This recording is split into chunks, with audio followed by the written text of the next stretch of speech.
صلی علی رسولہ کریم اما بعد فاعوذ باللہ من الشیطان الرجیم بسم اللہ الرحمن الرحیم السلام علیکم ورحمۃ اللہ وبرکاتہ۔ اس دعا اور امید کے ساتھ کہ آپ جہاں پر بھی ہوں خیریت سے اور ہمیشہ خوش رہیں۔ I hope all of you will be okay by the grace of Allah who is the Rahman and Rahim. Today we will start our lesson ayat number 138 of Surah Al-Imran. Let's start our today's lesson. اعوذ باللہ من الشیطان الرجیم بسم اللہ الرحمن الرحیم۔ شروع اللہ کے نام سے جو بڑا مہربان نہایت رحم کرنے والا ہے۔ بے شک وہی غفور الرحیم ہے، وہی مالک الملک ہے، وہی ہم سب کا مالک ہے۔ ھذا بیان للناس، عام لوگوں کے لیے یہ قرآن بیان ہے۔ ھذا یہ بیان ہے للناس واسطے لوگوں کے، وہدن اور ہدایت ہے، وموعظۃ اور نصیحت ہے، للمتقین پرہیزگاروں کے لیے، متقین کے لیے۔ اللہ پاک فرما رہے ہیں کہ عام لوگوں کے لیے تو قرآن پاک بیان ہے اور پرہیزگاروں کے لیے ہدایت اور نصیحت ہے۔ ولا تہنوا اور نہ تہنوا سستی کرو، اور لا نہیں تحزنوا غمگین ہو، وانتم الاعلون اور تم ہی رہو گے، اعلون غالب، تم ہی غالب رہو گے، اگر تم ہو مؤمنین ایماندار۔ مسلمانوں کو تسلی دی جا رہی ہے، بتایا جا رہا ہے کہ تم نہ سستی کرو اور نہ غمگین ہو، تم ہی غالب رہو گے اگر تم ایماندار ہو۔ یہاں ہم نے پہلے بات کی، اس سے پہلی آیت میں کیونکہ غزوہ احد کے بارے میں بات کی جا رہی تھی کہ جب مسلمانوں کو شکست ہوئی، کیوں ہوئی؟ کیونکہ ہمارے پیارے نبی صلی اللہ علیہ وآلہ وسلم نے مسلمانوں کے گروپ کو پہاڑ پر رہنے کے لیے کہا تھا، وہاں سٹے کرنے کے لیے کہا تھا، لیکن جب وہ لوگ وہاں رکے نہیں اور انہوں نے دیکھا کہ مسلمانوں نے فتح حاصل کر لی ہے اینڈ دے آر کلیکٹنگ مال غنیمت جمع کر رہے ہیں، تو انہوں نے کہا کہ now we have done our duty so we should move from here. انہوں نے وہاں سے چھوڑ دی جگہ اور جناب جی وہ چلے گئے ان لوگوں کے ساتھ، لیکن صرف 10 صحابہ کرام جو تھے انہوں نے وہاں سٹے کیا، اور پھر اس کا نتیجہ یہ نکلا کہ ہمارے پیارے نبی کی بات نہ ماننے کا نتیجہ یہ نکلا کہ مسلمانوں کو غزوہ احد میں جو تھی شکست ہوئی۔ تم نہ سستی کرو، اللہ پاک فرما رہے ہیں، اور نہ غمگین ہو، یعنی اگر تم ایماندار ہو تو نہ تم سستی کرو نہ غمگین ہو، تم ہی غالب رہو گے۔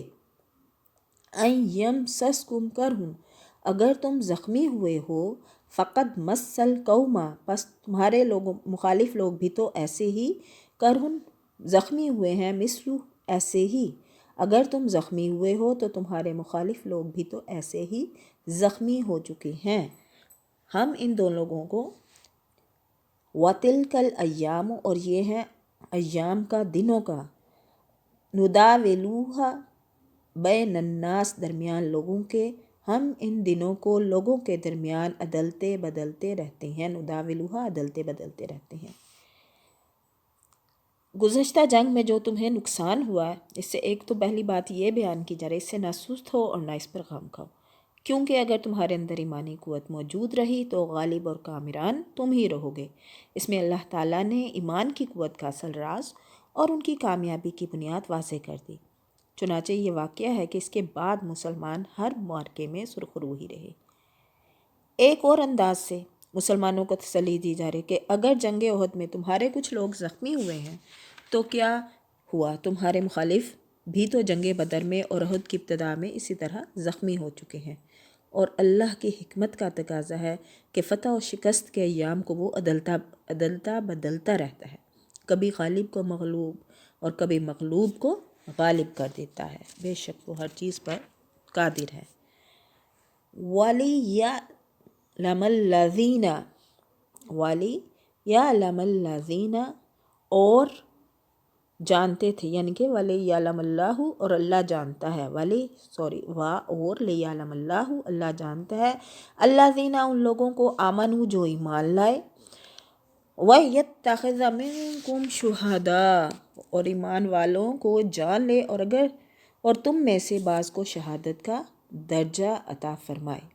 وَلِيَعْلَمَ اللَّهُ ایمان والوں کو جان لے، الَّذِينَ واہ کا مطلب ہوتا ہے اور لیعلم اللہ جانتا ہے اللہ زینہ ان لوگوں کو آمنوا جو ایمان لائے ویتخذ منکم شہداء اور تم میں سے بعض کو شہادت کا درجہ عطا فرمائے۔ شکست احد اس لیے تھی کہ اللہ ایمان والوں کو جان لے اور تم میں سے بعض کو شہادت کا درجہ عطا فرمائے۔ واللہ اور اللہ لا نہیں یحب الظالمین ظالمین کو دوست نہیں رکھتا، یحب دوست ظالمین ظالموں کو، اور اللہ ظالموں کو دوست نہیں رکھتا۔ پڑھنے میں بتانے میں غلطی کوتاہی کمی بیشی رہ گئی ہو تو اللہ معاف فرمائے۔